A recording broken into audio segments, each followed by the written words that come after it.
Tonight, the war between Russia and Ukraine has entered another deeply tense and emotional moment after reports confirmed that Russian strikes killed at least 8 people in Ukraine, while drones also reportedly hit Moscow. And immediately, attention has shifted in two directions at once: toward Ukraine, where lives were lost, and toward Moscow, where drone strikes reportedly reached the Russian capital. Those parallel developments are now shaping the atmosphere surrounding the conflict tonight, because casualty reports inside Ukraine carry enormous emotional weight on their own.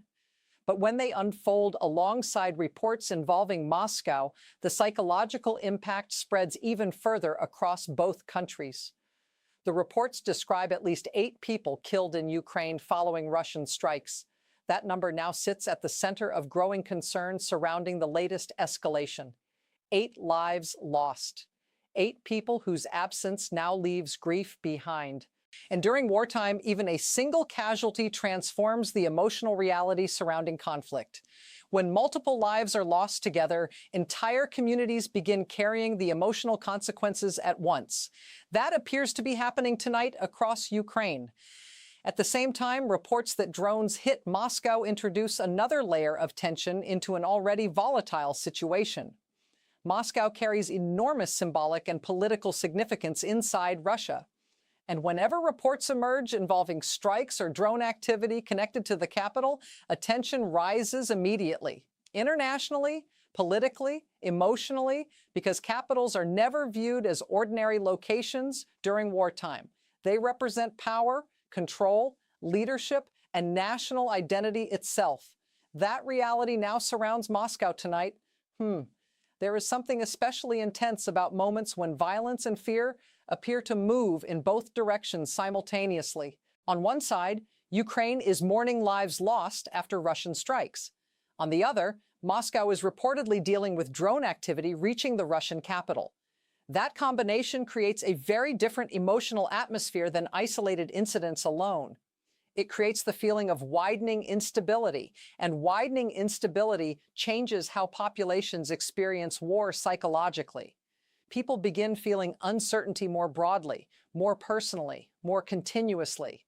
Tonight, that emotional tension now stretches across both Ukraine and Russia.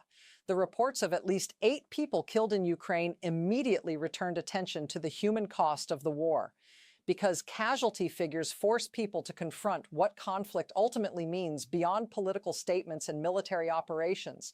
Loss, grief, fear, families waiting for news, communities processing tragedy. That emotional reality now surrounds Ukraine tonight once again. The phrase, "at least 8," also carries uncertainty within it. It suggests information may still continue developing as officials assess damage and gather details following the strikes. And during wartime, those periods of uncertainty can become emotionally exhausting. People wait anxiously for updates, fearing casualty numbers may rise further.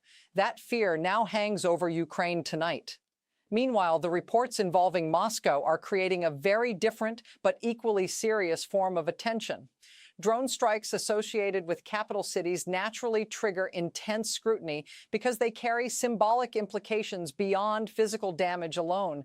Moscow is not only Russia's political center, it is the visual center of Russian authority itself. And reports involving drones reaching Moscow inevitably reshape public conversations surrounding the conflict. That shift appears clearly visible tonight. One of the defining emotional characteristics of modern warfare is that distance itself begins disappearing psychologically. Populations far from front lines still feel the emotional pressure of war through alerts, strikes, warnings, and uncertainty. And tonight, reports connected to both Ukraine and Moscow are reinforcing exactly that feeling, a feeling that the conflict continues spreading emotionally across broader spaces and populations. At the center of tonight's developments remains the contrast between grief and tension unfolding simultaneously. Ukraine is confronting civilian deaths after Russian strikes. Russia is confronting reports of drones hitting Moscow. And together, those developments create an atmosphere filled with anxiety and emotional strain. Because moments involving capital cities always attract extraordinary attention, and moments involving civilian casualties always carry extraordinary pain. Tonight, both are happening at once. The reports describing at least 8 killed in Ukraine continue shaping the emotional atmosphere because casualty numbers immediately personalize conflict. Every life lost represents families and communities whose lives are now permanently altered. That truth cannot disappear behind military language. Not tonight, not ever, because ultimately, wars are experienced through human consequences first. And Ukraine is once again carrying those consequences publicly before the world. At the same time, Moscow's appearance inside the latest headlines changes the psychological dimensions surrounding the broader conflict.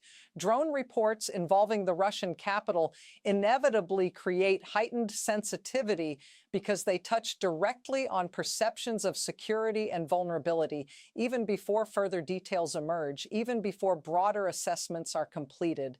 The emotional effect begins immediately. That is what appears to be unfolding tonight. Fear travels quickly when capitals are named. That quiet feeling now hangs over discussions surrounding Moscow and Ukraine alike. There's also something deeply exhausting about the rhythm of repeated escalation during prolonged war. Populations begin moving emotionally from one crisis to another without time to fully process previous losses or tensions. One deadly strike follows another, one alert follows another, one night of fear blends into the next, and over time, that emotional fatigue becomes part of civilian life itself. Ukraine has carried that burden for years now, and tonight, another deadly attack has intensified it once again. The drone reports involving Moscow also reinforce how symbolic geography shapes wartime psychology. Capitals are seen not only as political centers, but as representations of national stability and control. So whenever Moscow appears connected to drone activity, attention naturally intensifies inside Russia, outside Russia, across international media, because people instinctively understand the symbolic significance attached to capitals during conflict. That significance now shapes tonight's atmosphere. Meanwhile, Ukraine remains at the emotional center of the tragedy itself because lives were lost there following the Russian strikes. The reports of at least 8 people killed have transformed the emotional focus of the conflict once again toward mourning and grief. Communities now face another painful period of loss. Families now face another devastating reality. And civilians once again stand at the center of the war's emotional consequences. Every number leaves empty places behind. That feeling quietly echoes underneath tonight's reports. As developments continue unfolding, the emotional atmosphere surrounding the war feels increasingly fragile and tense. Russian strikes killing people inside Ukraine while drones reportedly hit Moscow creates a deeply charged combination of grief, fear, and uncertainty.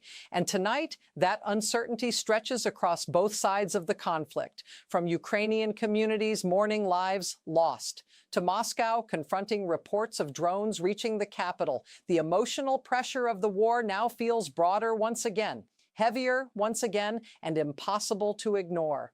Tonight, the emotional strain surrounding the war continues deepening after reports confirmed that Russian strikes killed at least 8 people in Ukraine while drones reportedly struck Moscow. And as more details continue emerging, the atmosphere surrounding both countries feels increasingly tense. Because these developments are unfolding on 2 emotional levels at once, Ukraine is once again confronting loss of life after Russian attacks.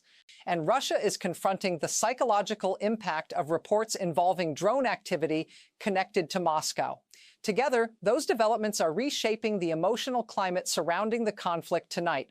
The reports of at least 8 people killed inside Ukraine remain at the center of international concern because casualty figures immediately transform military events into human tragedy. 8 lives lost means grieving families. It means interrupted futures. It means communities now carrying another layer of pain tied directly to the war. And throughout Ukraine tonight, that grief appears to be spreading quietly through homes and neighborhoods already exhausted by prolonged conflict. There is something especially heavy about phrases like "at least 8 killed," because the wording itself carries uncertainty. It suggests officials may still be gathering information while emergency responses continue. And during moments like that, populations often exist inside a painful emotional pause, waiting for updates, waiting for names, waiting for confirmation. That waiting can become emotionally overwhelming all on its own. That reality now surrounds Ukraine tonight. At the same time, reports involving drones reaching Moscow have introduced another layer of psychological tension into the conflict. Moscow occupies a uniquely symbolic place inside Russia. It is not simply a city. It is the center of political authority, the center of national imagery, the center of visible state power. So when reports emerge involving drone activity connected to Moscow, the emotional reaction naturally expands beyond the immediate incident itself. Because capitals carry symbolic meaning during war, and symbols matter deeply during conflict. There is also something deeply unsettling about moments when the emotional boundaries of war appear to widen.